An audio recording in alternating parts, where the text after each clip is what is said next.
The Cay by Theodore Taylor, Chapter 15. At sunset, with the air heavy and hot, Timothy described the sky to me. He said it was flaming red and that there were thin veils of high clouds. It was so still over our cay that we could hear nothing but the rustling of the lizards. Just before dark, Timothy said, "'T won't be long now, Philip." We felt a light breeze that began to ripple the smooth sea. Timothy said he saw an R of very black clouds to the west. They looked as though they were beginning to join the higher clouds. I gathered Stukat close to me as we waited, feeling the warm breeze against my face. Now and then there were gusts of wind that rattled the palm fronds, shaking the little hut. It was well after dark when the first drops of rain spattered the hut, and with them the wind turned cool. When it gusted, the rain hit the hut like a handful of gravel. Then the wind began to blow steadily, and Timothy went out of the hut to look up at the sky. He shouted, "De Bolin, over now, Philippe, this hurricane, to be sure." We could hear the surf beginning to crash as the wind drove waves before it, and Timothy ducked back inside to stand in the opening of the hut, his big body stretched so that he could hang onto the overhead frame, keeping the hut erect as long as possible. I felt movement around my legs and feet. Things were slithering. I screamed to Timothy, who shouted back, "Be nothin' be de lil lizard. Come in high ground." Rain was now slashing into the hut, and the wind was reaching a steady howl. The crash of the surf sounded closer. I wondered if it was already beginning to push up toward our hill. The rain was icy, and I was wet, head to feet. I was shivering, but more from the thought of the sea rolling over us than from the sudden cold. In a moment there was a splittering sound, and Timothy dropped down beside me, covering my body with his. Over a hut had blown away, he shouted, "Philippe, put your head down." I rolled over on my stomach, my cheek against the wet sand. Stukat burrowed down between us.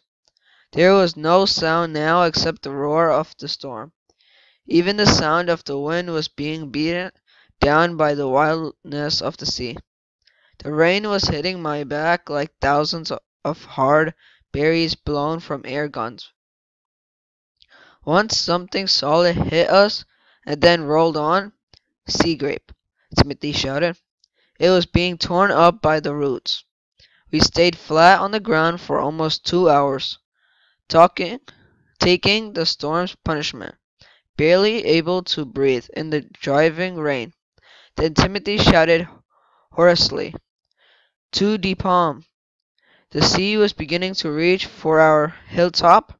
Climbing the 40 feet with ratcheting white caps, Timothy dragged me toward the palm. I held Stuka against my chest. Standing with his back to the storm, Timothy put my arms through the loops of rope and then roped himself behind me to the tree. Soon I felt water around my ankles. Then it washed to my knees. It would go back and then crash against us again. Timothy was taking the full blows of the storm, shuddering me with his body. When the water receded, it would tug at us, and Timothy's strength would fight against it. I could feel the steel in his arms as the water tried to suck us away. Even in front of him, crushed against the trunk of the palm, I could feel the rain, which was now jabbing into me like the punches of a nail. It was not falling toward earth, but being driven straight ahead by the wind. We must have been against the palm for almost an hour when suddenly the wind died down and the rain became gentle. Timothy panted, "The eye, we can relax a bit till the other side o' the tempest hit us. I remembered that hurricanes, which are great circling storms, have a calm eye in the center. "Are you all right?" I asked. He replied hoarsely, "I de damp, but all right." Yet I heard him making small noises, as if it were painful to move. As we stood back from the palm trunk, we sat down on the ground beside it, still being pelted with rain, to wait for the eye to pass. Water several inches deep swirled around us, but was not tugging at us. It was strange and eerie in the eye of the hurricane. I knew we were surrounded on all sides by violent wind, but the little Cay was calm and quiet. I reached over for Timothy. He was cradling his head in his arms, still making those small noises like a hurt animal. In 20 or 30 minutes, the wind picked up sharply, and Timothy said that we must stand against the palm again. Almost within seconds, the full fury of the storm hit the Cay once again. Timothy pressed me tightly against the rough bark. It was even worse this time, but I do not remember everything that happened. We had been there a while when a wave that must have reached halfway up the palm crashed against us. The water went way over my head. I choked and struggled. Then another giant wave struck us. I lost consciousness. Then Timothy did, too, I think. When I came to, the wind had died down, coming at us only in gusts. The water was still washing around our ankles, but seemed to be going back into the sea now. Timothy was still behind me, but he felt cold and limp. He was sagging, his head down on my shoulder. "Timothy, wake up," I said. He did not answer. Using my shoulders, I tried to shake him, but the massive body did not move. I stood very still to see if he was breathing. I could feel his stomach moving, and I reached over my shoulder to his mouth. There was air coming out. I knew that he was not dead. However, Stukat was gone. I worked for a few minutes to release my arms from the loops of rope around the palm trunk, and then slid out from under Timothy's body. He slumped lifelessly against the palm.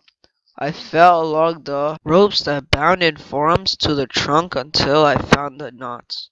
With his weight against them, it was hard to pull them loose. Even though they were sailors' knots and had loops in them, the ropes was soaked, which made it worse. I must have worked for half an hour before I had him free from the trunk. He fell backwards into the wet sand, and lay there moaning. I knew there was very little I could do for him except to sit by him in the light rain, holding his hand. In my world of darkness, I had learned that holding a hand could be like medicine. After a long while, he seemed to recover. His first words, painful and dragged out, were, "Phillip, you all right?" "Be true." "I'm okay, Timothy," I said. He said weakly, "Terrible tempest." He must have rolled over on his stomach in the sand, because his hand left mine abruptly. Then he went to sleep, I guess. I touched his back. It felt warm and sticky. I, I ran my hand lightly down it, suddenly realizing that I, too, was completely naked. The wind and sea had torn our tatters of clothes from us. Timothy had been cut to ribbons by the wind, which drove the rain and tiny grains of sand before it. It had flayed his back and his legs until there were very few places that weren't cut. He was bleeding, but there was nothing I could do to stop it. I found his hard, horny hand again, wrapped mine around it, and lay down beside him. I went to sleep too. Sometime long after dawn I awakened. The rain had stopped, and the wind had died down to its usual whisper, but I think the clouds were still covering the sky because I could not feel the sun. I said, "Timothy," but he did not answer me. His hand was cold and stiff in mine. Old Timothy of Charlotte Amelie was dead. I stayed there beside him for a long time, very tired, thinking that he should have taken me with him wherever he had gone. I did not cry then. There are times when you are beyond tears. I went back to sleep, and this time, when I wakened, I heard a meow. Then I cried for a long time, holding Stu Cat tight. Aside from him, I was blind and alone on a forgotten Cay.